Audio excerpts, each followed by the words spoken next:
So I'm just popping out of the boat, and what I'm trying to do, what I'm planning to do is visit the facilities, which are about 100 yards, 200 yards further on, where this boat is headed, that you can see moving in front of me. Now the problem is, they're not going to the facilities. I was going to say, I was kind of rushing things a little bit because I thought they were stopping, and I thought I'll nip into the shower before them, because I went out half an hour ago and there was another boat and I just missed the shower. So I thought, I don't want to miss it again. So I don't want to seem like I'm a ruthless bugger, but I've missed it once already, but they're not stopping, so no problem. No pressure, no boats. So hopefully no one in the shower. Although that marina there, I don't know if they've got a shower block. Right. Oh, don't tell me it's out of order. What's this? Weaver lock opening times, okay. That's brilliant, but I'm not interested, right? The all-important CRT key. Come on, you... What? Oh, yeah, it's okay. Panic. Moment of panic, right. Yeah. So someone's not long used the shower, so the floor's in a bit of a mess, but, you know, you kind of, yeah, well, what are you going to do? You've got, you know,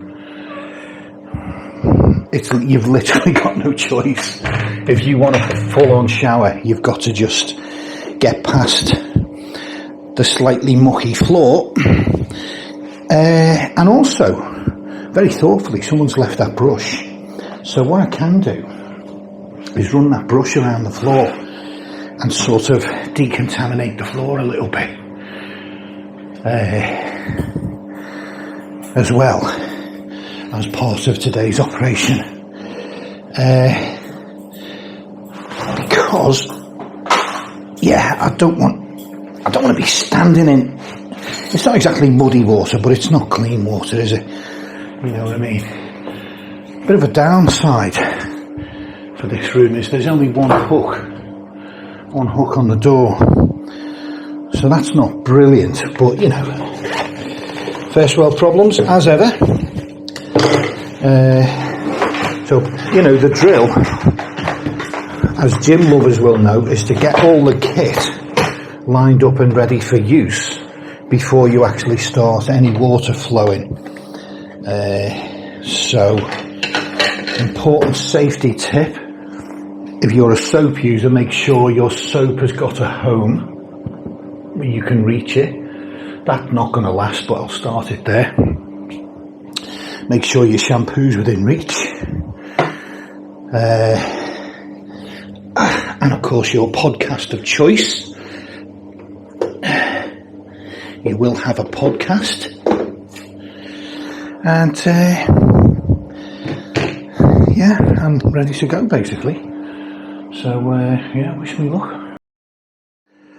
Well, the deed is done, although only just. I don't like giving shower reviews. Well, I mean, I don't dislike it, but you know, I didn't think it was going to be part of the thing. Is there a mirror? But I will take the time. No mirror in here. What's this then? Right, mirror. No mirror on the wall. Okay, well, the problem is I'm not sure how fabulous I'm looking because I've dried my hair randomly and I'm trying to approximate it into sort of vaguely human shape that a human might wear. See, these are little books that the boaters leave each other books in the facilities. What a lovely thought. And magazines as well. Anyway, let's leave this den of iniquity. Make sure it's closed. Jolly good. Yes.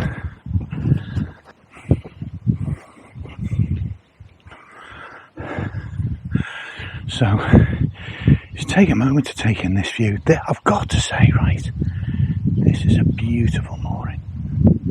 It really is. There's me over there. There's my boat end on. But here, for any would-be potential future customers, here is Uplands Marina. And I've got to say, oh look, loads of the boats are out, look.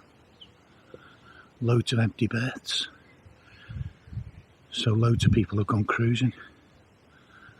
I feel like in the winter, these all looked like they were taken. Do you know what I quite like about this though? If you look in between the boats, right? Look, this blue one, Patricia and Kingsbridge. There's a decent space in between them. They haven't packed the boats in, literally side by side. Well, they're sort of side by side, but there's a space in between. Some marinas try and maximise boat numbers, and so the space in between boats can be as little as a foot, which just adds to a little bit of the claustrophobia thing. It's one of the reasons I don't like side by side moorings. But anyway, I don't normally do shower reviews, but I feel as if for any potential users of that shower, I'm going to have to point out that it's absolutely crap. I feel like the water supply, the hot water supply, must be on a tank basis or something, so it takes a while to warm up. Maybe that's what it is, like a domestic style thing, not instant hot water. And as a result, the person who went in and used it before me probably used most of the hot water. So I got about 5 to 7 minutes worth. So I got my hair washed in hot water. And I think that most of my torso, sort of, lukewarm. But then it went cold. And I do mean like room temperature. But, you know, I mean, it didn't put me off, obviously. My determination to get a shower was essentially, it was at religious levels, really. I was getting a shower no matter what. So, I was not deterred. I ploughed on. I forged on regardless. But certainly in the latter stages of the shower, it wasn't an entirely comfortable experience, it must be said. So 3 out of 10 for Anderton showers, unless you get there at least sort of half an hour after somebody else, the last person to use them, in which case the water will be warm, and it'll be, 9 out of 10, although they could do with more hooks. Anyway, disappointed, but I've survived. And yeah, disappointed. Anyway, time to get back on board, I think. But you can see how quiet this mooring is. These are 2-day moorings, right? These are 2-day moorings here along this bank. 48-hour moorings, as you can see the sign, and they're rings, so that's quite good. In winter, these will become 2 weeks, and this is quite a nice little location to stay. Apart from one of these boats, and I don't know which one it was, it could have been someone in the marina, but I think it was one of the ones moored along the bank here, the outer bank. There was a nutcase on one of them in the winter of 2021. And like every third or fourth night, he'd be howling along to music up till about half 11 at night. God knows what. He must have been out of his mind, blind, drunk or whatever. Howling along to the music, yee-haw, really giving it loads. And then,